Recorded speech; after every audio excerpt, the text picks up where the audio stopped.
Olá, amigos, dando continuidade ao nosso estudo do livro Nosso Lar.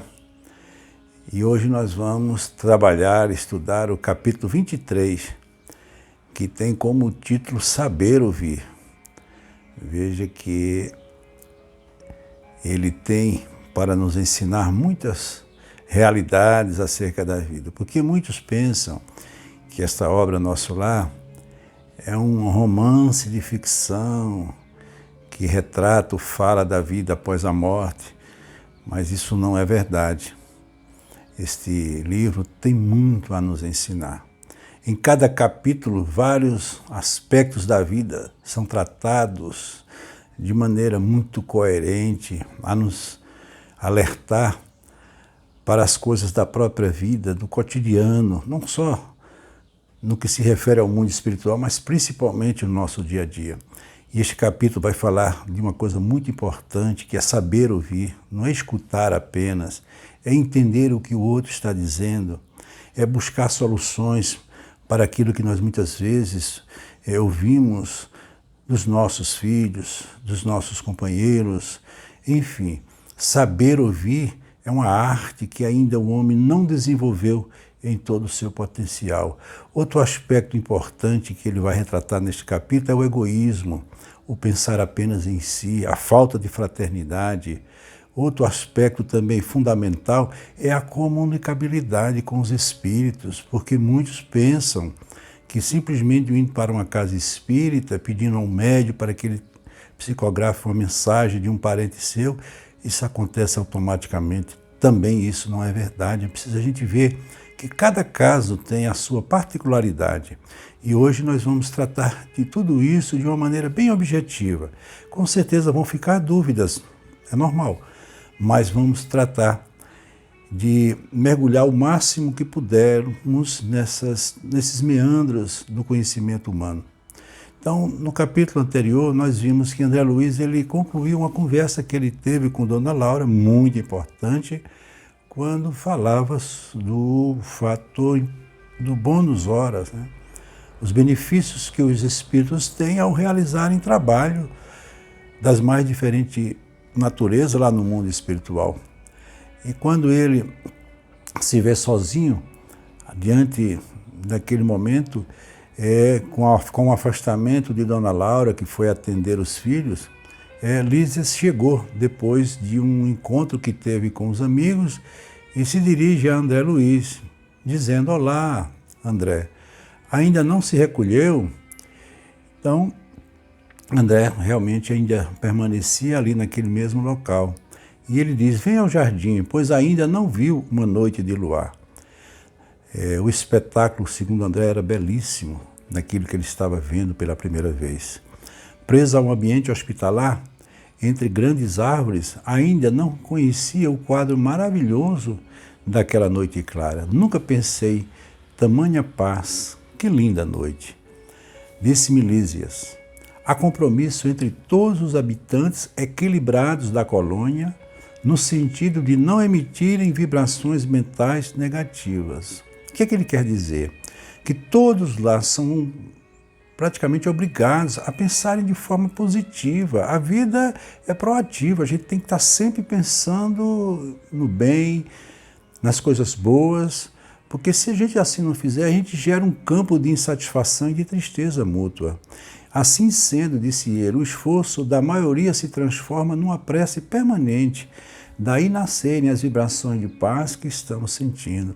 Isso é um alerta para a vida familiar. Quantos lares estão tumultuados por pensamentos desequilibrados, né? Marido briga com esposa, filho briga com pai, e, consequentemente, no ambiente desse não se produz nada de forma positiva.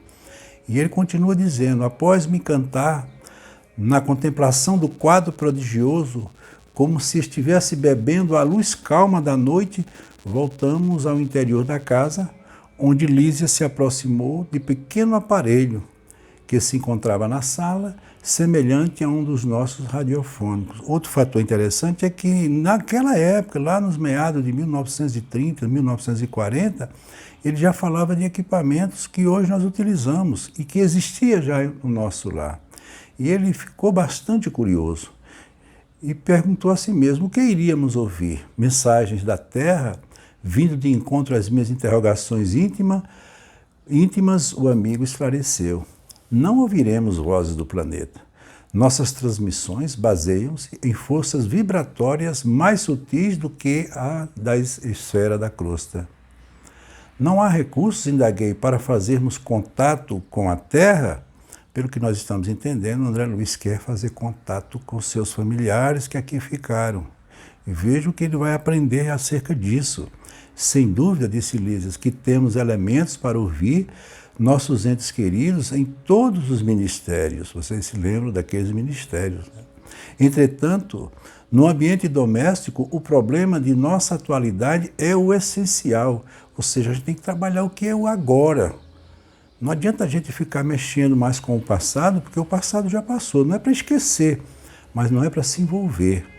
A programação do serviço necessário, as notas da espiritualidade superior e os ensinamentos elevados vivem agora para nós outros muito acima de qualquer cogitação terrestre.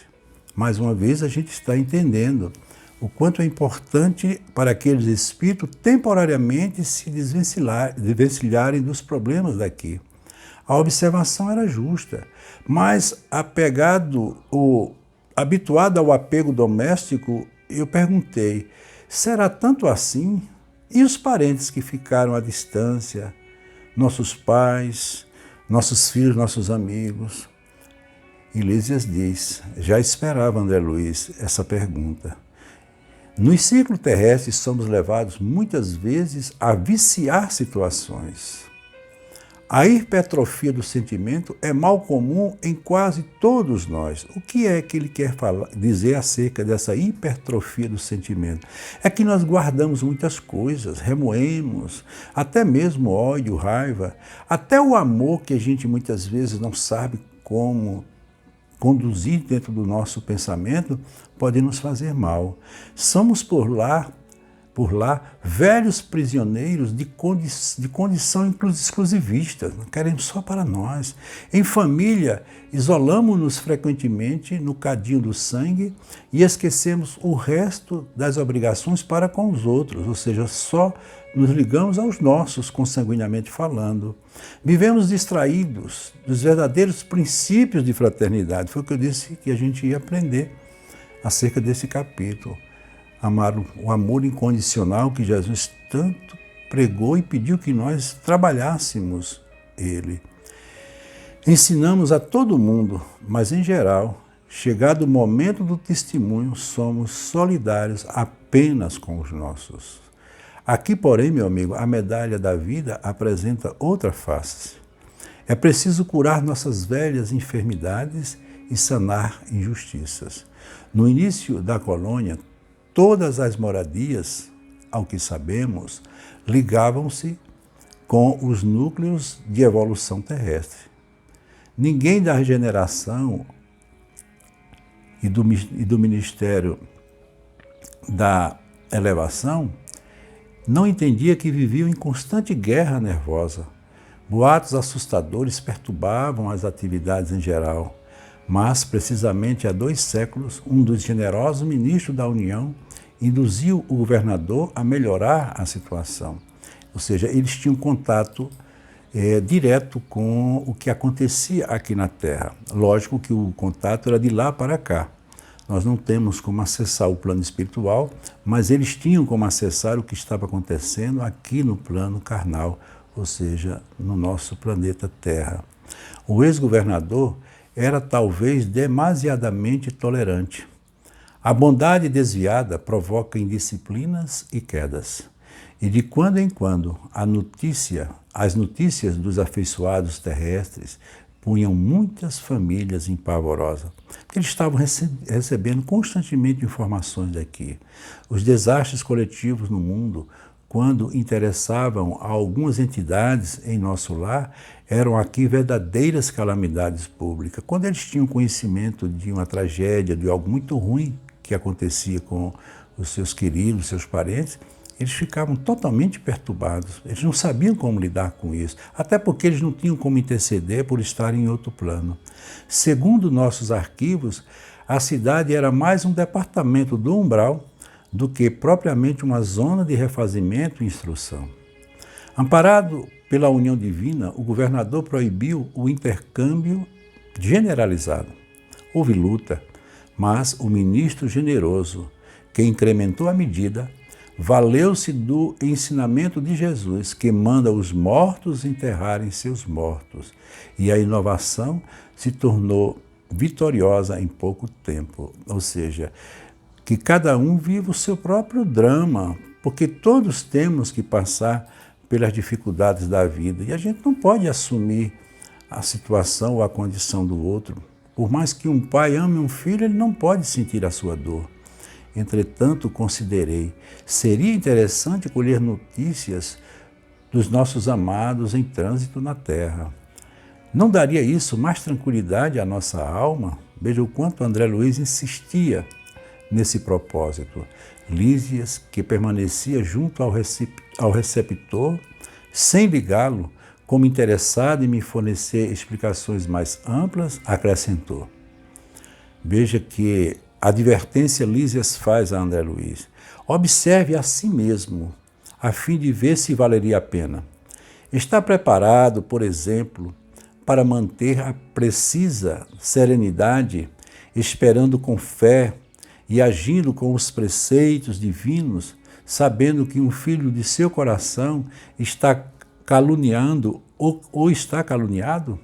Se alguém informasse agora que um dos seus irmãos consanguíneos foi hoje encarcerado como criminoso, terá bastante força para conservar-se tranquilo? Olha as questões que Lísias colocou para a avaliação de André e para a avaliação nossa também. E André sorriu desapontado e continua. Não devemos procurar notícia dos planos inferiores, prosseguiu Lísias, senão, no caso, para levar auxílios justos. Convenhamos, porém, que criatura alguma auxiliará com justiça, experimentando desequilíbrios do sentimento e do raciocínio. Por isso é indispensável a preparação conveniente antes de novos contatos com parentes terrenos. Quer dizer, ele não considera impossível esse contato, mas é preciso que o espírito esteja pronto para fazê-lo. Não ir lá na terra ou se encontrar com seus parentes, seus entes, apenas para satisfazer o seu ego.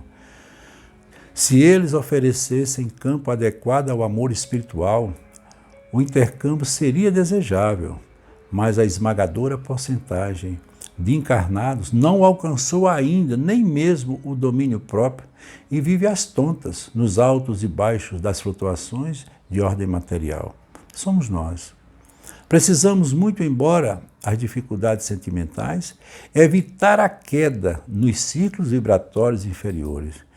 Com certeza isso é muito importante, porque ele não poderia e não pode estar constantemente querendo se envolver com os problemas daqui, porque aqui existe ainda muito desequilíbrio, porque a raça humana ainda não se humanizou, como diz um grande pensador. Contudo, evidenciando minha teimosia caprichosa, indaguei. Mas, Lísia, você tem um amigo encarnado, qual seu pai, você não gostaria de se comunicar com ele? E Lísia responde, sem dúvida. Quando merecemos essa alegria, visitamo-lo, verificando se o mesmo quando se trata de qualquer expressão de intercâmbio entre ele e nós. Ou seja, se nós tivermos aqui uma condição mental e, acima de tudo, espiritual, podemos nos comunicar com os nossos parentes, os nossos queridos do plano espiritual. Isso dá frequentemente nos nossos sonhos. Não devemos esquecer, entretanto, que somos criaturas falíveis. Necessitamos, pois, recorrer aos órgãos competentes que determinem a oportunidade ou o merecimento exigidos. Para esse fim, temos o Ministério da Comunicação. Veja que é preciso cumprir toda uma ordem para que esses processos aconteçam.